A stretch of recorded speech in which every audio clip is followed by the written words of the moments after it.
to all of my twin flames out there. This is Dr. Leona coming in for your monthly reading. This is for August 2023, but of course, whenever you see this, it is meant for you, my beautiful twin flames. This month, we have an extra special extended video for this reading. And you also have an opportunity to get a free personal reading when you join me there on Patreon. So come on over. All the info is below, patreon.com/leonamercuryphd. I do offer personal readings. If you'd like, you can do that, but you can get a free one if you come into Patreon anyway. What does it cost to have a 30-minute reading live? I can do a live reading with you through Zoom. If you're in New Orleans, of course, I can do them with you in person. It's about $95 to do that, to do in person and through Zoom, same thing. If you want to do it through a video link, we have that available too. So come on over to Patreon, it's a good time. There's a lot of fun stuff over there too. I post probably 50 videos a week between YouTube and Patreon, and ultimately, you know, about 30-ish, 27 to 30 videos are exclusive to Patreon, including Vedic Astrology videos. So this is a person coming through from your past. This is someone you know, of course. This is your twin flame for some of you. This is going to be some of you have a very profitable relationship here in the past with the twin flame energy. I am going to be doing some clarification, and we'll continue this in the extended video, so stay tuned to the very end. And we will make sure that slowly, this is coming to a new beginning. I think there's also someone here that may want to come in and apologize, twin flames. This looks like it's a pretty good relationship. You know what this reminds me of? Okay, then we have the devil, of course. That's Saturn energy. That's Capricorn Saturn. So this could be a new start in a job for some of you. You might, I saw this earlier. I did, stay tuned for this weekend. I have big weekend energy readings dropping the first time in probably 9 months, because I had read a friend passing in November, and I wasn't really able to, kind of do it very well after that.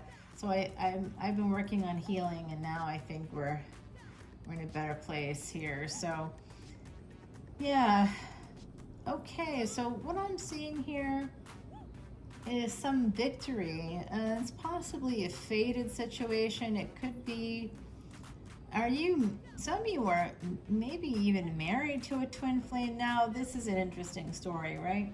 So I knew this boy in high school.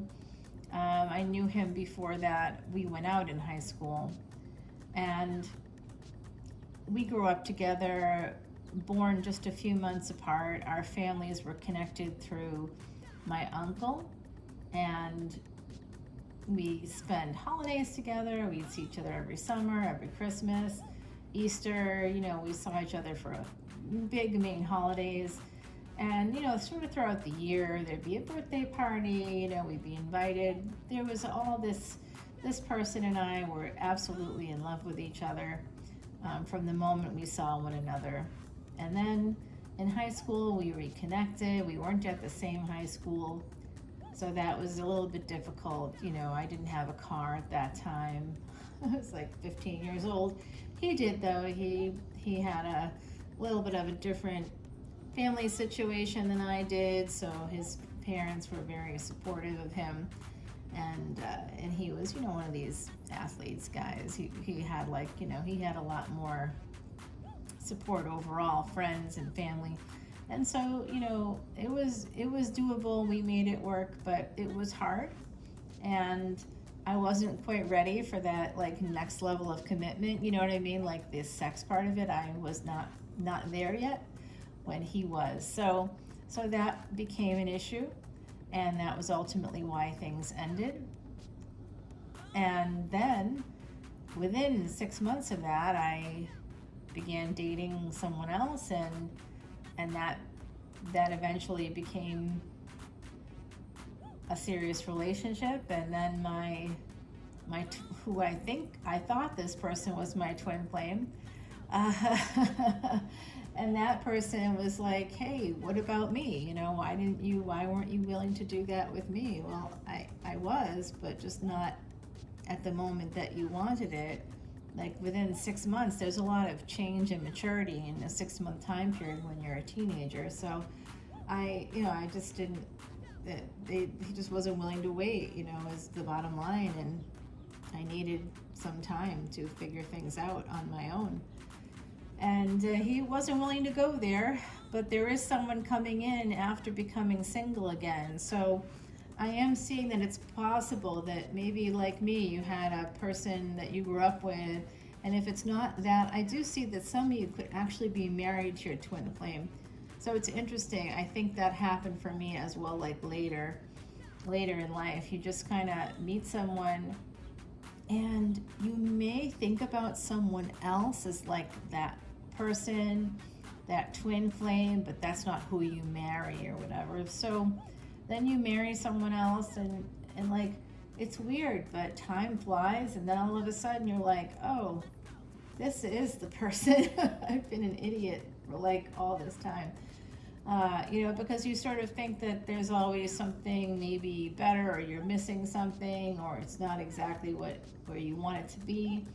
But that's because of some sense of actually like self-sabotage in terms of the psychology. We sabotage ourselves quite a lot. See, I see this energy of an ending coming in. Okay, my beautiful twin flames, I think that someone in this equation that you may know from the past is coming forward. You may have had a relationship with this person in the past, kind of like me, right? Maybe you knew them when you were younger, or at some future point. They could have even been someone you were married to, or there was sort of a thing in the family. Again, we had this too, where our parents believed we would get married one day because we were like inseparable. And yes, they kept having to like find us. We'd disappear and our clothes would inevitably be off, and they'd be like, you're like 5. Like, well, I'm the doctor. I was always the doctor. But I did like, actually later on move into healthcare, and it was a serious interest for me. It just apparently was very suspicious that was going on. But that happens a lot, I think, with kids. So I do see this new beginning, happiness coming in. I see Leo energy, Capricorn energy. There's Cancer here, Virgo, Scorpio. So any of these areas, these intersections here could be meaningful. With this Virgo card, we have Mars moving into Virgo. So Scorpio is ruled by Mars as well in Vedic astrology, and also Pluto, right, in tropical. So we have Mars moving into Vedic or sidereal Virgo here, coming up tomorrow. I'm doing this on the 17th. The Sun is moving into Leo today in Vedic astrology, sidereal astrology. And we have this energy, Capricorn, Saturn and the Sun, and Scorpio. So it's interesting. I feel like someone has the Sun in the 8th house, possibly here. Someone could have the Sun in the 8th house here. I also see Mercury in the 8th house, and possibly Mercury in Leo. If it's not, your Leo could be the 8th house. Something is in Scorpio as well. I'm feeling like with Cancer and Scorpio here, it could be a Scorpio moon. But there is victory here, possibly a wedding in the future. It's a matter of a long battle here with the 6 of Wands, and with the 8 of Wands, there's travel that's needed here. There was an ending. Someone's been holding on to it. And that's what I was going to tell you as I was telling you the story about my sort of lifelong love with this person. His name is Chris. And it's interesting because we hadn't spoken. After I started dating someone else, he became very angry at me and wouldn't talk to me. He did talk to me again eventually, but it was literally like 20 plus years later. And after all that time, he was still very angry about that. He was still very angry. He had not gotten over it, ever. And apparently he had attempted to come towards me a few times, but family members and friends, third-party energy, that is Virgo energy, kept interfering, saying, oh, she's moved on, leave her alone, or, I've had cancer multiple times. And so he would sort of check in with a family member and say, hey, this was before cell phones, before Facebook, believe it or not. Yes, this was all before that. And that, by the way, that's like before 1996, so don't get all, before 2004, before 1996, when we had like sort of smartphones started coming out, 2007, 2008, 2010 was the iPad. So we're not talking about a million years ago here, just so you know. But it was definitely like 96 was when email started. So it was before even email, things like that. I mean, how we kept in touch was simply by making a phone call to a landline. So cell phones were present, but it wasn't something that everybody had, and we certainly didn't have the money for that. I think he might have had one, but I didn't.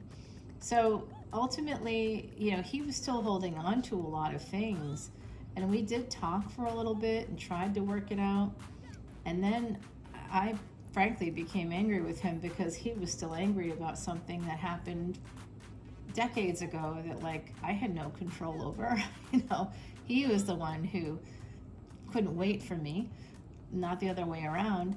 So interestingly, we did finally see one another in person, and it was in 2020, right before the pandemic. It was at a funeral. My aunt had passed, and he had come. We both came from other states for the funeral. We didn't know the other person would be there. And he sees me, and I see him, and it was like two magnets coming together. And we couldn't let go of each other, and we were crying. And then all of a sudden I noticed that there's this woman standing to the left of us, looking at him like, I'm going to kill you. And that's when I learned that he was actually finally going to get married for the first time to the person he had a child with about, at that point, 14 or so years earlier. So it was a heartbreaker on a lot of levels, and for the rest of the day he was just orbiting me and, what can I do to help you? How can, he was walking with me and just completely ignoring his partner, his fiance, who was I'm gorgeous over here. What is wrong with you? Because honestly, when you have that kind of connection, it doesn't go away ever. And it's hard to explain that to people who do not have that twin flame level connection. And then you have people, like I was saying, that you move on, you maybe the person that you think is your twin flame, somehow it's not working out, and you move on at some point, because everybody does. You have to. You want to live your life. You don't want to sit there holding a bag waiting for somebody. I mean, that phrase, left holding the bag. Nobody wants that. So ultimately, yeah, this is why I do these readings, because I do understand where you're coming from. There's always going to be someone else. All the world's a stage, and we are but players in it. That's from Shakespeare, although because I'm a psychic medium, I can tell you it wasn't Shakespeare. It's someone named Emilia Bassano, who was quite, not dysregulated, actually quite pleased with herself. She's saying C right now. She was Italian, but she ended up marrying British aristocracy at the time of William Shakespeare, so she was very, very brilliant, even more brilliant for a lot of reasons that I'm not going to share here, but that she's sharing with me now. So ultimately, there's always going to be stand-ins. But what I'm seeing here is that in the past, someone sabotaged the connection. And when they thought they would come forward to have this victory with you, it was nothing could happen at that point. There was something that created a permanent ending. It could have been Actually, it could have been a child here. Could have been a child. Someone might have gotten pregnant or something like that. So yeah, I see that here, this similar energy in this reading. There is a beautiful energy here of somebody wanting to come towards another person when they are single. So if you are not single, looking for your twin flame, hoping that they will come in for you, the universe is not going to disrupt a marriage. Only humans do that, right? So the universe won't be doing that for you, because sometimes we'll sit here and pray to the universe, please help me get out of this relationship. And the universe is going, you got hand, you've got a brain, what are you got a mouth, why are you asking us to, all you have to do is say, I don't want this anymore, and then it's done, and then it's over. Except that, as we know, that's not true, right? You've got children. Children can hold us emotional hostage. They can threaten us with, you'll never see your grandchildren again, that kind of stuff, right? Sure, or I'll never talk to you again. I mean, that can go on for some time, I suppose, but eventually even that people run out of steam on the negative stuff. They eventually will want to see you again. They'll need to, and then the power will be back in your court. So it's up to you if you want to be held emotional hostage by kids or something like that, because I do see that someone sabotaged it, possibly by having a child, or by connecting with someone else and saying, no, sunk cost fallacy is coming in from the other side. That's where we feel like we put in too much time, energy, and effort with a person or in any situation, and we can't leave it. It's actually us. That's the prison we create for ourselves. Most of it comes from sunk cost fallacy. That's something that seems to make sense, but actually doesn't. It's a lie that we tell ourselves, and I'm seeing that here, that somebody lied to themselves about what they wanted when they really wanted this other person. And so, what happened in my story, well, it's actually kind of sad. The heron, a great blue heron just flew across the lake there. Now there's two of them flying away. Interesting. Twin flames. Two great blue herons just flew away over the lake. So there you go. My beautiful twin flames. This is what happened. An ending. So I didn't know that he was going to be, he was engaged, or that he would be there at all. I expected to perhaps never see him again for the rest of my life. I hoped to, but I didn't know.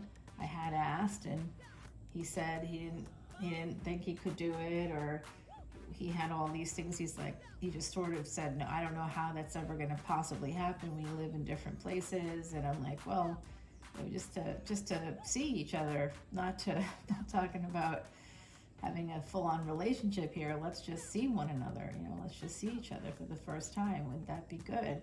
In so many years, and let's heal this, whatever this was. So just like this, what happened was someone, and then when we finally see each other again, it's too late. That was, by the way, 4 years after the first time I suggested we see each other, when he was not even close to getting married to someone else. So for him, and now that's I think that's a done deal. That is what it is.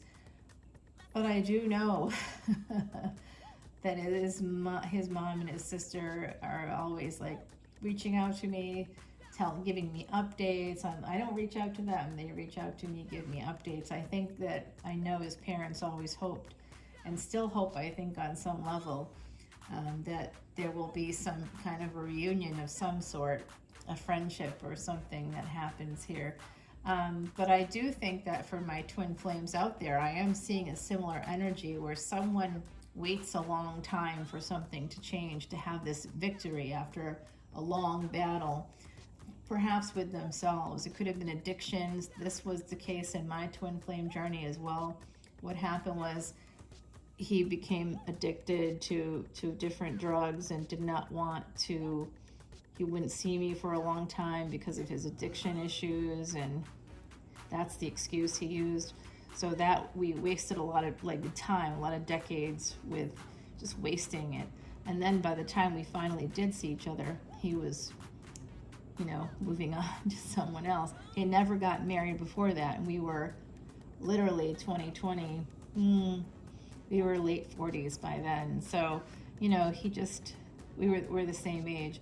So he, there's like a lot of love here, but I see that there's delays, there's breadcrumbing, there's all kinds of sort of stop gaps. And ultimately there's a sense of betrayal here, again, because of a child. So this could have to do with that. And then I see there's an escape. So I actually think because of the pain, somebody needs to just get away from the pain. And 7 of Wands, protect themselves from this pain. So that is part of it, right? With the twin flame journey, like I said, at some point you may choose to move on because you just can't wait any longer. You don't want to put yourself out there. You're just done. You're done with that. You want to, have someone to Netflix and chill with. You don't want to hold on to something that's just not happening. I mean, if it is happening, it's not happening now. And you kind of, at some point decide, all right, that's it. And you kind of move on. And then I think what happens is, miraculously, just like my dear Amelia Bassano would say, there are stand-ins. There are other people who will come in. You draw in, you call in your pack, if you will. You call them in. Who are your pack? It's the people that you've been connected to through other lifetimes. There is an energy here, 7 of Cups, 7 of Swords. We have 3 7s here. I'm just going to bring that up there for you to see. I don't know why I can't pick up cards today. Probably had too much sodium. I can't stop drinking Panera's mango smoothies. I don't know, you guys. Why did it get so dark in here? Oh, Lordy, it's a storm coming. That's why. I just noticed it started raining a little bit out there. So sorry, you guys. I am not prepared. I never turn the lights on, but hopefully you can still see. I don't have one of those funky smart houses either. So we've got 3 7s here. 7 of Wands, 7 of Cups, and 7 of Pentacles. 777 is the number of miracles. So there is a miracle coming, even though this is about being defensive. This is about having choices. So sort of someone is trying to protect themselves. But the seeds were planted. That's why this is a miracle. The seeds were planted here. So the miracle is going to take place. Somebody could actually be coming in. They're conflicted about an opportunity. It is an Emperor. He has been watching you on social media. Personally, I blocked the individual I'm referring to here, my friend Chris there. He's been blocked because I don't like that energy. If you want to talk to me, talk to me. I'm not going to make myself accessible. You want to find me? you know where I am. He knows where I am. He just doesn't, doesn't want. He wants to do the creepy thing, and I just won't allow that. So, because it's just creeping. And if that's what it takes, if he needs to creep and creep and creep and think and think and think and wait until what? I mean, he's not coming forward. I'm just making myself accessible. So it does look like someone is holding back because they believe there's competition possibly here. Someone could be very married in this equation. But the Wheel of Fortune's about to turn. And it looks like the financial codependencies might be over. Some wish fulfillment is coming in. There's a sense of FOMO, or fear of missing out on a relationship, having that healing energy. That someone may be coming in here for some healing as Mars goes into Vedic Virgo. Wouldn't that be interesting? And look at what's coming up for you. It is the Justice card. Oh my goodness, my beautiful twin flames. Yeah, this is what's going to happen. Herald of Wands, the Justice card. This is the seeds have been planted to marry someone here. A twin flame is coming in, and some of you know it. This is the High Priestess. This is Pisces energy. We have some cool stuff happening here. There is going to be a reunion. Oh my God, twin flames. Now, if Chris comes along, I'm going to have to do another update for you. But oh my goodness gracious. Look at that. Oh, Two of Wands and the Judgment card along with the High Priestess. This is end game stuff, you guys. I haven't had a tarot reading like this for twin flames in a long time. Someone is coming in for their Queen of Wands, their Queen of Swords. There's a King of Swords energy coming up in the future. There is going to be a brand new romance. Wow, and just a little preview of what's to come. There is love here. Okay, let's do some clarification before I pull you the oracle cards. This is a little bit of a longer reading. I would like to clarify, these are things we know about from the past. I would like to clarify this energy, you guys, this energy here. The High Priestess, the Judgment card, and the Two of Wands. We've got the Magician for the High Priestess. That's the same kind of energy. It's essentially the same energy, except that the High Priestess is more connected to Jupiter and Neptune, expansion, growth, and luck, and bringing your dreams into reality, essentially. With the Magician, it's Mercury, manifestation through communication, travel, transportation, and technology. So that could be somebody reaching up through social media, sending you an email, a text. Five of Swords here. Someone walked away angry with the Judgment card. Four of Swords. They want to heal a relationship. Okay? Ace of Pentacles. They are trying to manifest a relationship with you. The Magician and the Ace of Pentacles.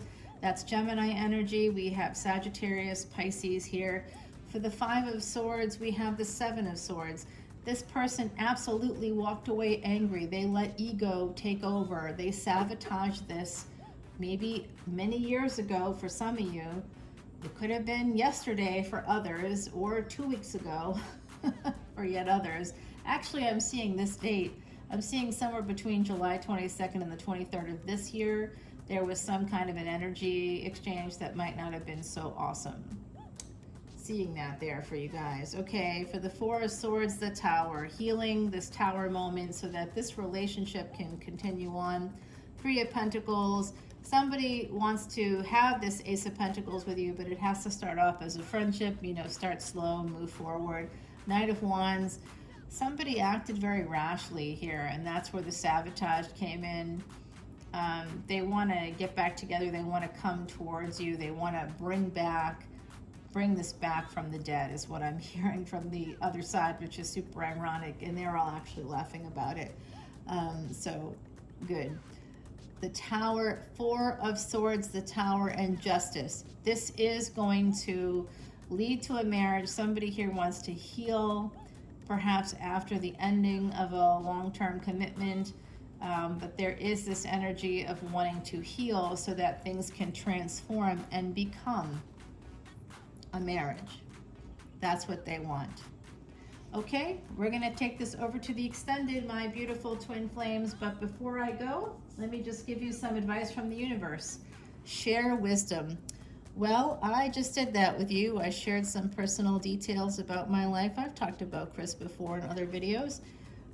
Just really someone that I haven't loved anybody for over 50 years outside of myself. But Chris, I have loved for that long, you know, so that is definitely twin flame energy.